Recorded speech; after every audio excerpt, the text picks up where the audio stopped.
Composite workout था, compound workout था। Compound workout में हमारी कई सारी मूवमेंट एक साथ होती हैं, तो जिससे हमारी सारी मसल ग्रुप पे एक तरीके से कंट्रोल एंड कोऑर्डिनेशन का इफेक्ट आता है। तो इंडिविजुअल हमारी मसल्स इफेक्ट ना करके हम अगर कंपाउंड मूवमेंट करते हैं तो कैलोरीज ज्यादा बर्न होती हैं। तो सभी ने वर्कआउट करा। अब ये 20% रोल था बस। जो एक्सरसाइज होती है ये खाली 20% रोल प्ले करती है, और इससे ज्यादा रोल प्ले करता है हमारा एजुकेशन और हमारी आदतें, खाने पीने की आदतें, और हम दिनचर्या में हम क्या अपना रहे हैं। तो ये एजुकेशन में हम सीखते हैं कि इसका मैक्सिमम बेनिफिट्स कैसे ले सकते हैं। तो मैक्सिमम बेनिफिट्स जब भी ले सकते हैं जब आपको पता होगा कि आपने एक्सरसाइज करी है, इससे बॉडी में होगा क्या, प्रोटीन खाने से होगा क्या, कार्बोहाइड्रेट खाने से होगा क्या, कितना खाना चाहिए, कब खाना चाहिए। जब पता नहीं होगा तो हम क्या करते हैं, उसका तालमेल खराब कर लेते हैं और उसके रिजल्ट नहीं आते हैं। तो आपने देखे होंगे बहुत से लोग एक्सरसाइज करते हैं, रनिंग भी करते हैं, दौड़ भी लगाते हैं, सब काम करते हैं, जिम भी जाते हैं, लेकिन 1 ग्राम भी वजन कम नहीं होता। वो इसलिए नहीं होता कम क्योंकि वो ज्यादा समझदार होते हैं, उनको पता कुछ होता नहीं है, लेकिन वो अपने मन में हमें ये सब कुछ आता है। तो एजुकेशन जो होती है ये कभी इसकी कोई लिमिट नहीं होती, इसको जितना सीख सके उतना अच्छा है। एक होता है कॉन्फिडेंस कि मुझे आता है, अच्छे तरीके से आता है, और ओवर कॉन्फिडेंस में सिर्फ इतना फर्क है कि सिर्फ मुझे ही आता है। तो ये वहम नहीं पालना चाहिए, हमें एजुकेशन लेनी चाहिए, सभी को सीखना चाहिए, चाहे किसी से भी मिल रहा है। तो आज की जो हमारी एजुकेशन होगी ये एक छोटा सा टॉपिक है लेकिन बहुत इंपॉर्टेंट टॉपिक है। इस टॉपिक का नाम है हमारे का पर्सनल हाइजीन। तो मैं अपने हेल्थ लवर्स क्लब में जितने भी लोग जुड़े हुए हैं मैं सबसे पूछूंगा एक सवाल, और जवाब देना है सभी को, इशारों से ही जवाब दे देना है। घर में हमारे में जो तौलिया होता है, तौलिया टावल जो होता है, तो अपना हैंड रेज करें जो अपने तौलिए को शेयर करते हैं, या एक ही तौलिए से 2-3 लोग नहा के हाथ पूछ रहे होते हैं, नहा के बाहर आके वो एक ही तौलिए को यूज कर रहे होते हैं। कम से कम 2 आदमी यूज कर रहे हैं एक ही तौलिए को, तो हैंड रेज करें। हाँ, अमरपाल अंकल जी ने हैंड रेज कर दिया ईमानदारी से, और सुनहरी जी ने भी हैंड रेज कर दिया ईमानदारी से। और कोई है जो एक ही तौलिए से 2 लोग उसका इस्तेमाल कर रहे हो? कोई भी है? नहीं है। हाँ, हमारे ताऊ जी ने भी हैंड रेज करा है। और कई बार तो ऐसा होता है कि तौलिया छोड़ो, वो जो लुंगी होती है उसी को तौलिया बना लेते हैं, और कई बार तो कमीज है, पैंट है, कुछ भी दिख रहा है उसी को तौलिया बना लेते हैं। तो पर्सनल हाइजीन का मैंने इसलिए सवाल पूछा कि जिससे हम एक फैक्ट चेक कर सकें, हम कर क्या रहे हैं, हमारी आदतें कैसी हैं, हम कौन सी गलती कर रहे हैं। तो आप सभी का स्वागत है। मेरा नाम अमित लांबा है, मैं हेल्थ लवर्स क्लब में आप ही की तरह एक कैंडिडेट हूं, और मैं भी सीख ही रहा हूं। तो जहां तक मुझे आता है मैं आपको सिखाने की कोशिश करता हूं। तो सभी का स्वागत है, गुड मॉर्निंग, नमस्ते। तो पर्सनल हाइजीन के जब हम बात करते हैं, ये एक छोटा सा टॉपिक लगता है देखने में, लेकिन ये फाउंडेशन है हमारी लाइफ की। पर्सनल हाइजीन का मतलब क्या है? पर्सनल हाइजीन का मतलब ये होता है कि जो स्वच्छता की हमारी आदतें हैं इसको पर्सनल हाइजीन कहते हैं। और ये इतनी इंपॉर्टेंट क्यों है? जब हमारी आदतें अच्छी होंगी तो हमारी लाइफ और हमारी जो फिटनेस है इस पे इसका इंपैक्ट डायरेक्ट आएगा। अच्छा इंपैक्ट भी आएगा, बुरा इंपैक्ट भी आएगा, इंपैक्ट जरूर आएगा। तो आपसे मैं एक सवाल और पूछता हूं। मान लीजिए कोई आदमी है, वो डेली एक्सरसाइज कर रहा है, और डेली वो जिम भी जा रहा है, डेली प्रोटीन शेक ले रहा है, हेल्दी डाइट भी ले रहा है, और ये अपना ग्रीन टी भी पी रहा है, सब कुछ कर रहा है। और अगर वो आदमी मान लो ना नहाए, या फिर 3 दिन में एक बार नहाए, पानी बचाए, या ब्रश करे तो ठीक से ना करे, या करे ही ना, या साफ कपड़े ना पहने, तो क्या आप उसे हेल्दी मानोगे? हैंड रेज करके बताओ जो हेल्दी नहीं मानेंगे उसे। हाँ, जिनका हैंड रेज नहीं हुआ वो सुन नहीं रहे हैं, फिर इसका मतलब ठीक है। तो आपकी कंफर्मेशन हैंड रेज करके ये आती है कि हाँ वो हेल्दी नहीं है। तो भाई ध्यान दो इस बात पे। तो सब कुछ सही है उसकी लाइफ में, लेकिन क्या गलत है? उसकी आदतें खराब हैं। उसको साफ कपड़े पहनने नहीं आते, उसको जो है नहाना नहीं आ रहा है, उसको ये नहीं पता कि जो है दांतों की जो है हेल्थ को कैसे ख्याल रखा जाए। तो ये जो इंपॉर्टेंट चीजें आपने कहा वो अनहेल्दी है, वो हेल्दी नहीं है।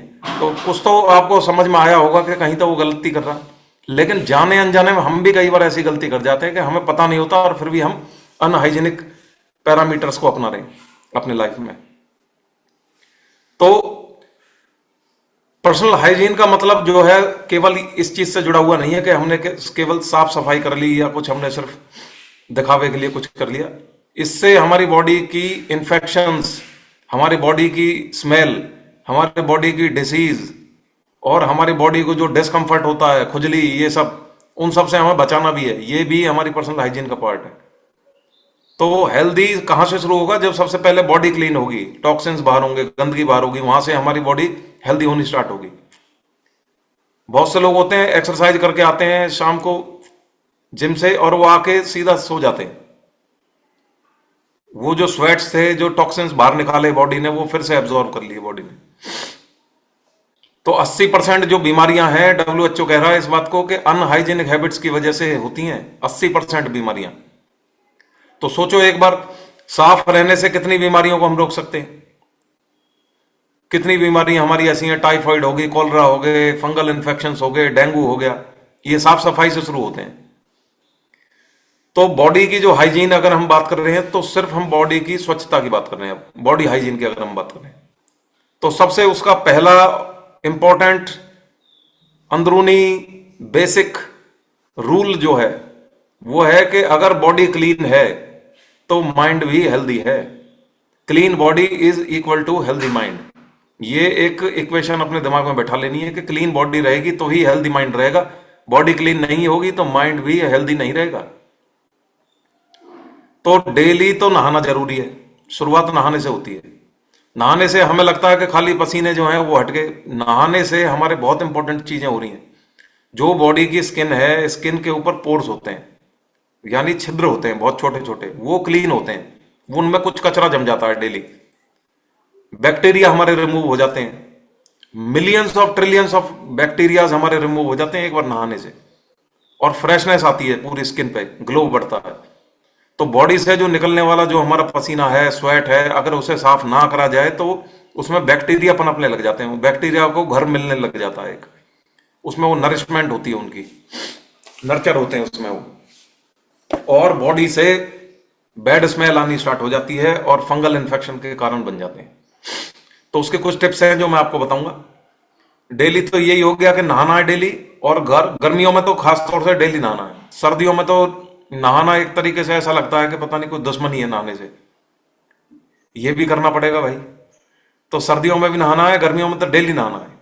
और साबुन का इस्तेमाल ऐसे यूज करना है जो कि स्किन के लिए फ्रेंडली हो। ऐसा ना हो अनजाने में हम ऐसा साबुन यूज कर रहे हो जो बहुत ज्यादा केमिकल्स यूज हो रखे हो, बहुत ज्यादा हार्श हो। तो साबुन को देखना है हमें, उसके रिव्यूज पढ़ने हैं कि ये साबुन हमारी स्किन पे कैसा इंपैक्ट डाल रहा है, या उससे कोई ड्राइनेस तो महसूस नहीं हो रही। टॉवल की बात कर रहे थे हम। उस टॉवल को जिससे आप केवल आप नहाए हो, उसको भी ऐसा नहीं है कि नहा के सिर्फ वो बाथरूम में टांग दिया, उसको नहाने के बाद भी धूप में सुखाना है। अगर टॉवल को शेयर करोगे तो फिर बीमारियों की जड़ तैयार कर रहे हो। अपना खुद का जो टॉवल है उसको बाहर धूप में सुखाना, जिससे कि धूप से उसके बैक्टीरियाज मर जाएं। उसके अंदर आप देखोगे पूरा इकोसिस्टम है बैक्टीरिया का। वो इतना मोटा होता है, उसके अंदर इतनी नमी होती है, और ऊपर से बैक्टीरियाज इकट्ठे हो गए जो हम नहाने के बाद इकट्ठे कर रहे हैं, वो अगली बार फिर यूज हो जाएंगे अगर हम उसको मारेंगे नहीं तो। डिसइंफेक्ट करना जरूरी है उसे। तो सबसे बढ़िया डिसइंफेक्ट, सबसे सस्ता डिसइंफेक्ट, हीट, सूरज की रोशनी। जब उसमें अल्ट्रावायलेट रेज जो है हमारी होती हैं तो वो सब कुछ मार देती है।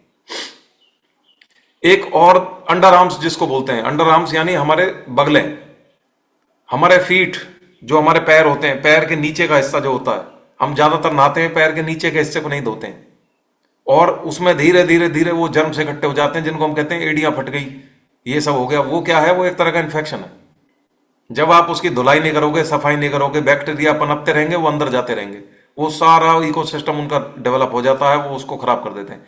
प्राइवेट पार्ट्स, हमारी बॉडी के जो हमारे पार्ट्स हैं, ऐसे पार्ट्स जो कि हम प्राइवेट हैं, उनको हम ड्राई रखें, वहां सबसे ज्यादा इन्फेक्शन होता है, फंगस इन्फेक्शन सबसे ज्यादा होता है। तो रिसर्च ये बताती है कि जो डेली नहाते हैं लोग और साफ कपड़े पहनते हैं, साफ का मतलब महंगा नहीं है, साफ का मतलब साफ, उनका कॉन्फिडेंस 35% ज्यादा होता है आम लोगों से, अगर आप अच्छे साफ कपड़े पहन के चल रहे हो तो। साफ सुथरे इंसान के अंदर एक एनर्जी होती है, उसको अपने आप अंदर से एक कॉन्फिडेंस फील होता है, उसको ऐसा फ्रेशनेस महसूस होती है कि हाँ मैंने कुछ मैं एक एनर्जी के गुब्बार में चल रहा हूं। और जो आदमी नहाया ना हो, जिस आदमी ने बाल ना कटवाए हों, जिस आदमी के इन्फेक्शन हो रखे हों, वो आदि तो उसकी टेंशन वैसी रहेगी, वो कहां से वो उसकी बॉडी परफॉर्म करेगी। वो चलते हुए भी ऐसा लगेगा कोई हाथ ना मिला ले यार, कहीं मेरी मुंह की बदबू उसको ना आ जाए, कहीं मेरी बॉडी की स्मेल ना आ जाए। इंडिया में तो बॉडी ऑर्डर मशहूर है। मैं आपको बताऊं, ये हमारी शर्म की बात है बहुत ज्यादा कि हम पूरे दुनिया में बदनाम है इस चीज के लिए कि हम अपने बॉडी की स्मेल हमारे से सबसे ज्यादा आती है, क्योंकि हम उसका ख्याल ही नहीं रखते। किसी को पता ही नहीं है कि बॉडी का ऑर्डर कैसे साफ रखा जाता है। बस में आप ट्रेवल नहीं कर सकते, रेल में आप ट्रेवल नहीं कर सकते, बॉडी ऑर्डर इतना बुरा आपको पता लगेगा एकदम से। तो अगर सब आदमी अपनी बॉडी ऑर्डर का ख्याल रखें तो सोचो कि हम क्यों बदनाम होंगे इन चीजों में। हम हाइजीन में बहुत पीछे हैं। अगर हाइजीन में पीछे ना हो रहे होते तो हमारा देश बीमारियों का हब नहीं होता। सबसे ज्यादा शुगर पेशेंट हमारे यहाँ, सबसे ज्यादा कैंसर के पेशेंट हमारे यहाँ, सबसे ज्यादा लंग्स के इन्फेक्शन के पेशेंट हमारे यहाँ किडनी पेशेंट सबसे ज्यादा, हार्ट के पेशेंट सबसे ज्यादा, एक्सीडेंट सबसे ज्यादा। तो हम हाइजीन का ख्याल ही नहीं रख रहे। 80% तो मैंने बताया बीमारी हाइजीन से शुरू हो रही है। चलिए दूसरे हाइजीन पे चलते हैं। एक होती है हाइजीन हमारी बॉडी की, जो मैंने बता दिया, वो नहाने से हमारी दूर हो रही है, और टॉवल का मैंने आपको बताया। उसके बाद आती है हेयर की, नेल्स की हाइजीन। अच्छा, हेयर की, नेल की हाइजीन को सोच के सोचते होंगे यार नेल की भी कोई हाइजीन होती होगी। बहुत से तो हाइजीन नेल की अपने दांतों से दूर कर लेते हैं, काट काट के, हाँ जी हाइजीन दूर होगी, वो हाइजीन और डबल होगी। हेयर की हाइजीन बहुत इंपॉर्टेंट है। बहुत से लोगों को ये मानते हैं कि भाई ब्यूटी बहुत सुंदर दिखाई होनी चाहिए, लेकिन एक्चुअल में वो बैक्टीरिया के सबसे मेजर कैरियर है। मतलब ब्यूटी चाहिए, बाल बड़े बड़े गहरे, और पता नहीं कौन कौन सा केमिकल लगा के, कौन सा कट, सलमान खान कट, ये कट, वो कट, 36 तरह के कट चल रहे हैं। वो बाल तो बड़े कर लिए, लेकिन भाई इसके अंदर सबसे ज्यादा बैक्टीरिया है। एक बाल के ऊपर क्यों लगा के रखते हैं वो मास्क? जब आपने देखा होगा कोई रेस्टोरेंट होता है 5 स्टार, उसमें अलाउड ही नहीं है, उसमें अलाउड ही नहीं है आदमी बिना मास्क के, बिना सर का, जो सर की कैप होती है, बिना उसके। क्योंकि उसको मालूम है, वहां स्टडी हो चुकी है कि बैक्टीरिया का सबसे बड़ा कैरियर है। Trillions of bacteria are there in your head. अब बालों में डस्ट भी है, डेंड्रफ भी है, ऑयल भी है, सब चीजें, उनसे सारा एक सिस्टम बन गया। अगर इसको नहीं साफ करा गया तो ये हमारे खुद को तो इन्फेक्शन करेगा ही, बाहर को भी करेगा, बाहर की चीजों, फूड को, इन सबको करेगा, और खुद को भी इन्फेक्शन करेगा। जो स्काल्प है हमारी, जो हमारी त्वचा है, अब बहुत लोगों को ऐसा लगता है जी मेरे तो फ्यास रहती है, अपने आप ही बन जाती है। उसको अपने इन्फेक्शन का बिल्कुल ख्याल नहीं है कि भाई मैं क्या कर रहा हूं इसके साथ। स्कैल्प के इन्फेक्शन बढ़ रहे हैं क्योंकि तुम अनहाइजीन हो। उसके क्या रूल्स हैं? 2 से 3 बार शैम्पू करना जरूरी है हफ्ते में, और कंघा अपने पास होना चाहिए। कंघा जो है साफ रखना चाहिए। कंघे में तेल भरा होता है, बहुत गांव में तो आज भी तेल भरा होता है उस कंघे में, एक, क्योंकि कंघा आज तक जिंदगी में साफ ही नहीं करा, वो भी चलता जा रहा है साल दर साल। कंघे का डिसइंफेक्टेड करना जरूरी है, उसको गर्म पानी में डुबो के रखना जरूरी है हर हफ्ते। हेयर ऑयल का यूज करो, लेकिन इतना ज्यादा यूज मत करो कि उसमें स्काल्प में बैक्टीरिया ही बढ़ जाए, मतलब सारा तेल ही तेल भर दिया सिर में। तो हेयर ऑयल जो है वो हेयर के लिए होता है, स्काल्प के लिए नहीं होता। स्कैल्प के लिए कंडीशनर होते हैं, ऐसे सीरम्स होते हैं जिनको स्कैल्प की स्किन के अकॉर्डिंग बनाया गया है। अब हम उसको जो है तेल को भरे जा रहे हैं सर में, तो वो भी कभी कभी ठीक लगती है, लेकिन ये नहीं है कि डेली तीसरे दिन ही तुम मालिश करवाए जा रहे हो, उससे बैक्टीरिया पनपते हैं। अच्छा, नेल की हाइजीन की हम बात करें, नेल के जो अंदर बैक्टीरिया होते हैं ये बहुत ही खतरनाक वाले बैक्टीरिया होते हैं, और सबसे बड़ा घर है ये बैक्टीरियाज का। उनको परमानेंट प्लॉट कटे हुए हैं। जिसका नेल लंबा है समझ लो उसका उतना ही बड़ा घर है बैक्टीरिया का। और जो नेल बाइट कर रहे हैं, जो दांतों से काट रहे हैं, वो सबसे ज्यादा अनहाइजीनिक हैबिट में काउंट करी जाती है। सीधे जर्म्स गए, निकल के घर में से, और सीधे घर के अंदर पहुंच गए, हमारे माउथ के अंदर पहुंच गए। तो वीक में एक समय ऐसा रखो कि जो हम उसको एक प्रोटोकॉल के हिसाब से काटें अपने नेल्स को, उनको क्लीन करें, ब्रश से साफ करें, और उन बैक्टीरिया को मार भगाएं। तो बताओ कौन कौन है जो अपने दांतों को काटता है? टेंशन में सबसे ज्यादा काटते हैं हम अपने दांतों को। कौन है? हैंड रेज करें। पहले मैं भी काटता था, अब नहीं काटता। तो भाई सारे हाइजीनिक है, बहुत बढ़िया बात है। तो दांतों से इनको कभी नहीं काटना है। अब आते हैं सबसे इंपॉर्टेंट हाइजीन, जो कि मैं अपने पर्सनल लेवल पे सबसे ज्यादा इंपॉर्टेंट मानता हूं, जिसको बोलते हैं ओरल हाइजीन, मुंह की सफाई। अच्छा, मुंह की जो सफाई है ये ऐसी आदत है जो सबसे इंपॉर्टेंट तो है ही, लेकिन लोग सबसे ज्यादा इग्नोर इसी को ही करते हैं। 700 से ज्यादा टाइप बैक्टीरिया रहते हैं हमारे मुंह के अंदर। अगर ब्रश नहीं करा जाए तो ये बैक्टीरिया क्या करेगा, प्लाक बनाएगा और इन्फेक्शन का कारण बनेगा। आपने देखा होगा ये जो टाइफाइड और ये कॉलरा और ये बीमारियां जो होती हैं, हम सोचते हैं कि गंदा पानी पी लिया जी। जब आप साफ पानी पियो और वो मुंह के अंदर से 700 बैक्टीरिया को अंदर लेके जाए, 700 टाइप के बैक्टीरिया को, तो पानी साफ कहां रह गया फिर? कितना ही आप पी लो उसका पानी, आरओ का, और उसका डिसइंफेक्टेड पानी पी लो, बिस्लरी का भी पानी पी लो, भाई बैक्टीरियाज तो यहां से जा रहे हैं ना। तो इसकी केयर करनी इंपॉर्टेंट है। पानी को छोड़ो, ब्रश करना स्टार्ट करे आदमी और ये बैक्टीरियाज को गायब करे। तो अच्छा, एक और है परेशानी, अब ब्रश में भी एक लाइबिलिटी है कि भाई एक ही टाइम करेंगे हम तो, या तो सुबह करवा लो चाहे शाम को करवा लो। ब्रश करना है दिन में 2 बार, सुबह उठते ही करना है और रात को सोने से पहले करना। रात को सोने से पहले तो इंडिया में शायद बहुत कम लोग करते होंगे। कम से कम 2 मिनट की ब्रशिंग करनी है, 2 मिनट जो है टाइमर लगा के रखो, 2 मिनट कम से कम चलना चाहिए ब्रश। और ब्रश को हर 3 महीने में बदलना है। वही ब्रश चलता जा रहा है 6-6, 8-8 महीने तक, वो नहीं चलेगा। ब्रश 3 महीने में बदलना चाहिए। और खाना खाने के बाद कुल्ला करना बहुत इंपॉर्टेंट है, क्योंकि जो खाना है ये हमारा अटक जाता है दांतों के बीच में और फिर इसमें पनपते हैं बैक्टीरिया, क्योंकि उसमें डीके होता है, बायोडिग्रेडेबल है ये। उसमें हमारे में उसको एक माहौल मिल जाता है हीट की वजह से, तो बैक्टीरिया पनपने स्टार्ट हो जाते हैं, खासतौर से चीनी की चीजें खाने के बाद। जो भी हम शुगर के या कोई चिपका हुआ पदार्थ होता है, जो चिपकने वाला, ब्रेड हो गया, ठीक है, तो आलू हो गया, तो इस तरह का खाना अगर खा रहे हो तो कुल्ला करना बहुत जरूरी है। गार्गल करो उसके बाद, देखो आप गार्गल में कितना मलबा बाहर आएगा। तो डेंटल रिसर्च जो है उसका एक जर्नल है, जर्नल ऑफ डेंटल रिसर्च, वो उसकी एक स्टडी हुई थी, वो कहता है कि जो आदमी डेली 2 बार ब्रश नहीं करता है उनमें हार्ट डिसीज के 30% ज्यादा रिस्क होते हैं। अब तुम अंदाजा लगा लो कहां ब्रश और कहां हार्ट, लेकिन कनेक्शन समझ में आ रहा होगा। बैक्टीरिया जो है ये ब्लड स्ट्रीम में जा रहा है, जब ब्लड स्ट्रीम में बैक्टीरिया घुसेगा तो सारा इन्फ्लेमेशन करता चला जाएगा। तो उसके नल को ही बंद कर दो बैक्टीरिया के को, और वो नल सबसे बड़ा इंपॉर्टेंट नल जो है वो हमारे मुंह के अंदर है। कचरे को बाहर निकाल दो। और बहुत से आपने देखा होगा फिल्म स्टार्स या क्रिकेटर्स, वे क्या करते हैं, च्युइंगम चबा रहे होते हैं, तो हमें लगता है कि भाई च्युइंगम से कुछ हो जाएगा। च्युइंगम से क्या हो रहा है? वो कोई सब्सटीट्यूट नहीं है इसका, ब्रशिंग का। ब्रश करना है तो उसका ब्रश ही एकमात्र उपाय है, या दातुन जो हमारी हुआ करती थी। अब मुझे दातुन का तो पता नहीं है, मैंने कभी करी नहीं है, तो इसलिए मैं उस पर ज्यादा कह नहीं सकता, लेकिन ब्रश जो अवेलेबिलिटी है जिसकी, मैं उसकी बात करूंगा।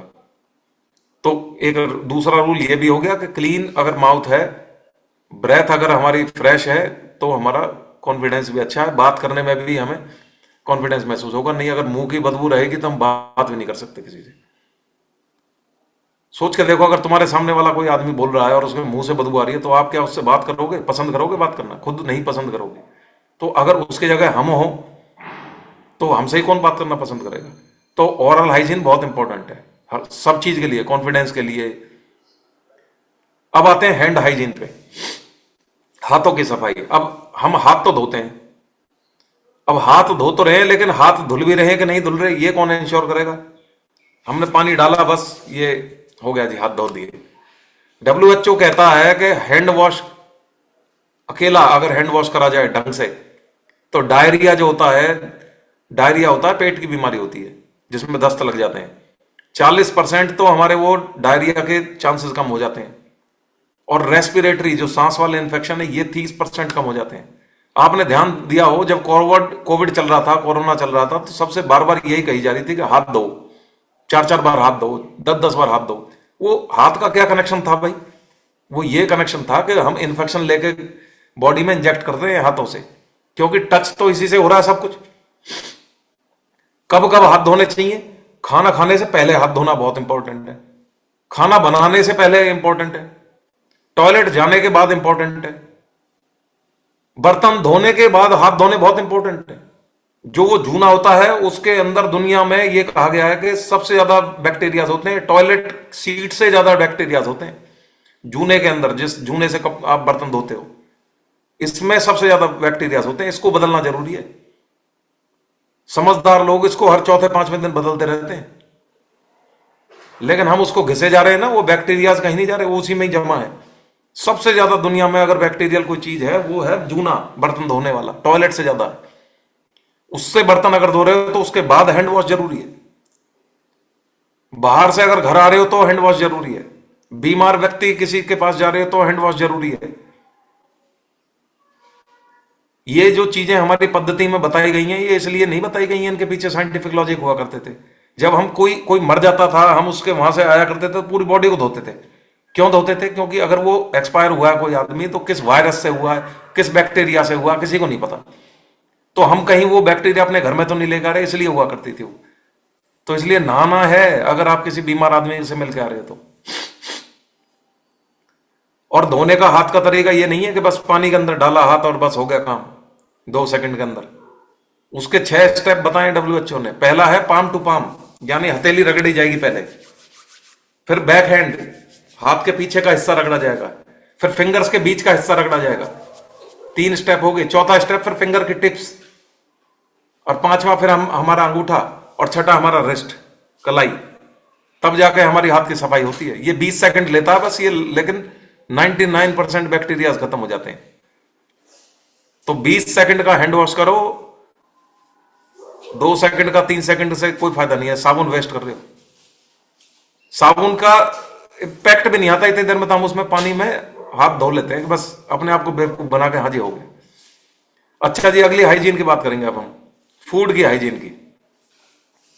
फूड का हाइजीन का मतलब है कि खाने की जो स्वच्छता है, खाना बनाना और खाने से पहले मैंने बताया हाथ धोने। अब क्यों धो रहे हैं? क्योंकि खाने में वो बैक्टीरिया ना पहुंच जाए। वो खाने की इंपॉर्टेंस समझनी हमें बहुत जरूरी है। हम उस बैक्टीरिया को खाने में पहुंचने से रोक रहे हैं, तो इसका मतलब खाने में हमें और ज्यादा सफाई की ध्यान रखने की जरूरत है। जो हम खा रहे हैं, क्योंकि वो हमारे अंदर जा रहा है। अगर वो पहले से ही कंटामिनेटेड है तो बॉडी में इंफेक्शन जाएगा जाएगा। तो क्या है रूल उसके? फ्रूट्स जो भी खाते हैं हम, हमारे डाइट प्लान में लिखा हुआ है, और वेजिटेबल्स जो भी हमारे डाइट प्लान में लिखी गई हैं उनको अच्छी तरह से धो के खाएं। ये तो सभी कहते हैं, लेकिन धो के ढंग से खाने। ऐसा नहीं है कि सिर्फ पानी से कर लिया, उसको ढंग से धो के फिर उस कपड़े से पूछ के तब खाना है। और जो भी हमारा खाना पका हुआ रखा है उसको ढक के रखें, मक्खी ना बैठे जिससे। कई बार ऐसा होता है कि हमारी रोटियां ऐसी रखी रहती हैं और उसमें मक्खियां बैठ रही होती हैं। बचा हुआ खाना है, जैसे बच गया खाना, हम क्या करते हैं उसको बाहर रख देते हैं। उसको सही टेम्परेचर पर रखना जरूरी है, नहीं तो उसमें भी डेवलप हो जाएंगे। जो नॉन वेजिटेरियंस है ये क्या करते हैं, नॉन वेजिटेरियन रात को ऑर्डर किया, उसको सुबह खाया, फिर इतने देर में उसमें बैक्टीरिया डेवलप हो गए। ऑयल जो है, रीहीटेड ऑयल बार बार इस्तेमाल नहीं करना, इससे हमारे ट्राइग्लिसराइड बढ़ जाते हैं, कार्सिनोजेंस बनते हैं। इससे कार्सिनोजेंस हमारे ऐसे ट्राइग्लिसराइड होते हैं जो हार्ट को चोक करते हैं। बॉइल्ड पानी पीने की आदत डालनी चाहिए, फिल्टर्ड पानी पीने की आदत डालनी चाहिए। तो डब्ल्यूएचओ की फिर रिपोर्ट पे पहुंचते हैं, वो कहता है कि वर्ल्ड में, पूरी दुनिया में हर साल 60 करोड़ लोग वो होते हैं जो खाने से बीमार हुए हैं। 60 करोड़ एक साल में, क्योंकि उसने खाने को ठीक से साफ नहीं रखा। अच्छा, हमारे इस हेल्थ लवर्स क्लब में फीमेल भी बहुत जुड़ी है, तो मैं एक और बहुत इंपॉर्टेंट हाइजीन की बात करूंगा, उसको जरूर ध्यान से सुनना है सभी को। मेंस्ट्रुअल हाइजीन की बात करूंगा मैं। मेंस्ट्रुअल हाइजीन की हमारे देश में सख्त जरूरत है। ज्यादातर गांव देहात में आप देखोगे कि जो महिलाएं हैं वे इतनी ज्यादा बीमार हो जाती हैं कि उनको डॉक्टर के पास तक भी नहीं लेके जाते, और वो उनके साथ बहुत बड़ी जो है एक व्यवस्था खराब हुई पड़ी है, जो मेंस्ट्रुअल हाइजीन के नाम पे जो है उनको पता ही नहीं। तो इसको समझना बहुत जरूरी है। जरा इसको ध्यान से समझ लोगे तो फिर इससे भी तुम देखोगे कि बहुत बीमारियों से बच जाओगे। मेंस्ट्रुअल हाइजीन फीमेल्स के लिए है स्पेशली, और इतना इंपॉर्टेंट है, लेकिन इसको बात नहीं करते हैं क्योंकि ये एक तरह का टैबू है हमारे सोसाइटी में कि अरे पीरियड्स के बारे में बात कर ली, कैसा आदमी है ये, पीरियड्स के बारे में बात कर रहा है, इसको शर्म आनी चाहिए। हमारे यहाँ ये दिमागी बीमारी है, उसके बारे में कोई बात ही नहीं करेगा। लेकिन जब बीमार हो जाएगी वही औरत, धड़ाधड़ पैसे खर्चे होंगे, तब उसको जो है ये नहीं लगेगा कि भाई इसको एजुकेट ही कर लेता। तो पीरियड जो होते हैं ये एक बॉडी की नेचुरल प्रोसेस है, इसके बारे में बात करने से शर्माना क्यों है? क्या है इसमें ऐसा कि जो बात नहीं कर सकते? है, हमारा शरीर का हिस्सा है, और इसमें क्या है, इसमें हम सब पैदा वहीं से हुए हैं, तो इसमें बात करने में क्या है इसमें? और बात नहीं करोगे तो इन्फेक्शन नहीं रुकेगा। फिर इसमें इंपॉर्टेंट बातें क्या है मैं आपको बताऊंगा जरा, 4-6 चीजें हैं। सैनिटरी जो पैड्स होता है मेंस्ट्रुएशन के दौरान, वो हर 4 से 6 घंटे में बदल जाना चाहिए, 4 से 6 घंटे में सैनिटरी पैड्स। और पहले तो यही हो गया कि यूज करना है, क्लोथ्स का इस्तेमाल नहीं करना, सैनिटरी पैड्स का इस्तेमाल करना है। अब तो उस पर जीएसटी भी हटा दिया सरकार ने, इतना इंपॉर्टेंट है ये। रीयूजेबल क्लॉथ को कभी यूज नहीं करना है, कभी भी यूज नहीं करना है। और अगर बाई चांस ऐसी मजबूरी आ जाए कि उसको यूज भी करना है, तो उसको धूप में सुखाना है अच्छे तरीके से। और यूज करने के बाद जो हमारे जो डर्टी पैड्स हो गए, जो यूज करने के बाद उसको क्या करना है, उसको खुले में कभी डिस्पोज नहीं करना, उसको पॉलिथीन के अंदर रैप करके उसके अंदर डिस्पोज करना है फिर उसको। और उस दौरान, मेंस्ट्रुएशन के दौरान जो कपड़े होते हैं वो कभी भी, आप भी सुन लोगे ध्यान से, बहुत इंपॉर्टेंट चीज है ये, कपड़े कभी भी टाइट नहीं पहनने हैं पीरियड्स के दौरान। कभी भी कपड़े जो है वो हमेशा खुले और कॉटन के यूज करने हैं, जिससे कि बॉडी में हमारे सिंथेटिक कपड़े हमारी बॉडी से टच ना करें। सिंथेटिक केमिकल्स होते हैं उसके अंदर। इसमें कोई शर्म की बात नहीं है, ना झिझकने की जरूरत है, अवेयरनेस की जरूरत है सभी को। तो रिसर्च ये बताती है कि मेंस्ट्रुएशन जो हाइजीन है उससे 70% जो लड़कियां हैं एडोलसेंस की तरफ जो जा रही हैं, उनको रिप्रोडक्टिव ट्रैक्ट इन्फेक्शंस का खतरा बढ़ जाता है अगर मेंस्ट्रुअल हाइजीन सही नहीं है तो 70% को। तो हर मतलब बेटी को ये चीज पता होनी चाहिए, हर सिस्टर को पता होनी चाहिए, हर माँ को सही एजुकेशन पता होनी चाहिए, ये हमारी जिम्मेदारी है। ये तो होगी मेंस्ट्रुएशन हाइजीन, ये सभी को समझ में आ गई होगी। अब एक और लास्ट हमारी 2 हाइजीन और बचती हैं, जिसको हम बोलते हैं होम एंड एनवायरनमेंट हाइजीन। हम इस बारे में बात करते भी मुझे तो बहुत दुख होता है, क्योंकि हम 500 के AQI में बैठ के हाइजीन की बात कर रहे हैं, जिसके आस पड़ोस में सांस लेने के लिए एयर नहीं मिल रही, हम हाइजीन की क्या बात करें? पर फिर भी चलो कर लेते हैं। घर के आसपास की साफ सफाई रखनी बहुत इंपॉर्टेंट होती है। उसमें क्या करना है हमें, घर के अंदर, कमरे के अंदर तो डेली सफाई करनी है, रोज कमरे की सफाई करें, धूल को साफ करें, कूड़े को डस्टबिन में डालें, सबको मालूम है ये सारी चीजें। लेकिन कूड़े को ओपन डंपिंग में नहीं डालना है, बंद डस्टबिन के अंदर ही डालना है। पानी नहीं इकट्ठा होने देना है, नहीं तो डेंगू का जो मॉस्किटो है वो डेवलप हो जाएगा। टॉयलेट जो है हमेशा ड्राई रखो, डिसइंफेक्टेंट यूज करो पोछे के अंदर, जब भी पोछा लग रहा है उसमें डिसइंफेक्टेंट फिनाइल वगैरह यूज करने हैं। और किचन में खास तौर से जहां सिंक होता है, जहां बर्तन धुल रहे, वहां की क्लीनलीनेस मेंटेन करनी है। आपने देखा होगा वहां सबसे ज्यादा गंदगी होती है, क्योंकि कचरा वहीं निकल रहा है सारा। तो वहां डिसइंफेक्टेंट से कपड़े, बर्तन धोने के बाद वहां ज्यादा डिसइंफेक्टेंट यूज करके साफ करना है वो। और एनवायरमेंट क्लीन रहेगा तभी डिसीज खत्म होंगी, नहीं तो अस्पतालों में भरे पड़े हैं डेंगू के मरीज, मलेरिया के भरे पड़े हैं, टाइफाइड के भरे पड़े हैं। जब टाइफाइड का मरीज आता है तो इतनी दर्द होता है, मुझे तो तकलीफ होती है कि पानी भी साफ नहीं मिल रहा है इसको।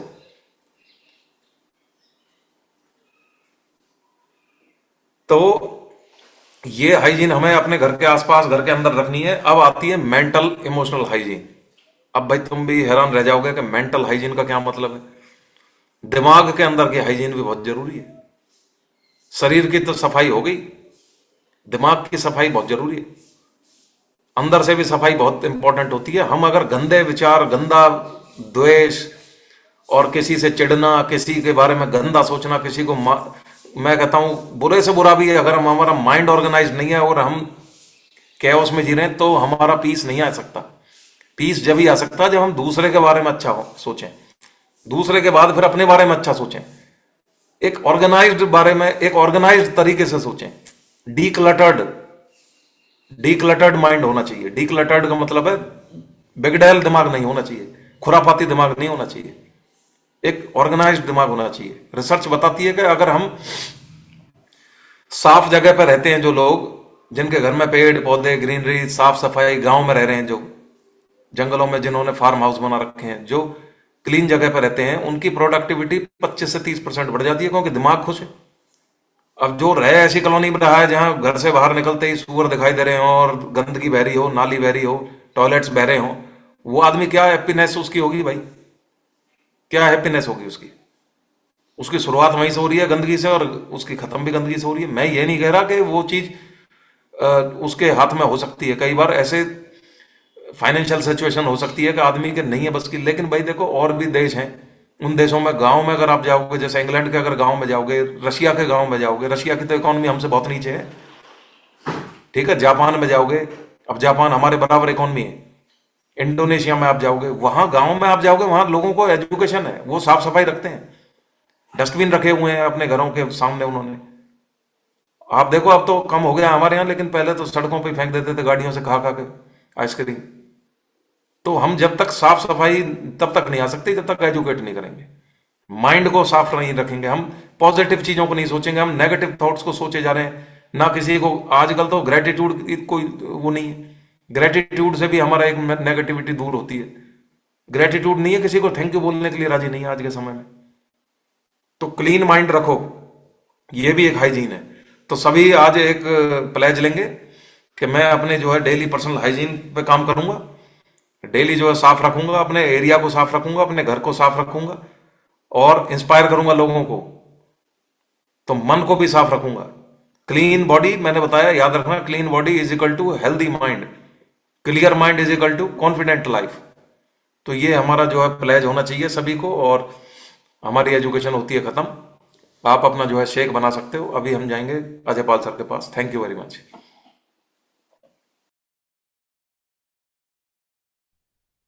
Thank you Amit. बहुत ही जबरदस्त टॉपिक था और बहुत ही बढ़िया ढंग से एक्सप्लेन किया है। तो सभी एक बार क्लैपिंग करेंगे हमारे एजुकेशन कोच अमित लांबा जी के लिए। मोस्ट इंपॉर्टेंट टॉपिक है। शुरुआत ही हमारी हेल्थ की यहाँ से होती है, हाइजीन से, साफ सफाई से। बिल्कुल जो है कि ये हमारी जड़ें हैं फिटनेस की, हेल्थ की, वेलनेस की। अगर हम साफ सफाई रखेंगे, हाइजीन रहेंगे, तो ही हम वेलनेस की तरफ जा सकते हैं। तो बहुत ही बढ़िया टॉपिक था, बहुत बढ़िया आप सभी ने सुना है और मैं उम्मीद करता हूँ कि सभी ने इसको समझा भी है, ध्यान से सुन रहे थे सभी। और बेसिक सी चीजें हैं, छोटी छोटी चीजें हैं, हमने अपने जो काम हम रूटीन में करते हैं वही काम करने हैं, लेकिन उनको थोड़ा सा ठीक ढंग से करना है। हाथों की सफाई के बारे में जैसे अमित ने बताया, तो हाथ तो हम सभी साफ करते हैं, लेकिन उनको सही तरीके से साफ करना है। जो 6 स्टेप्स बताए हैं उनको फॉलो करना है।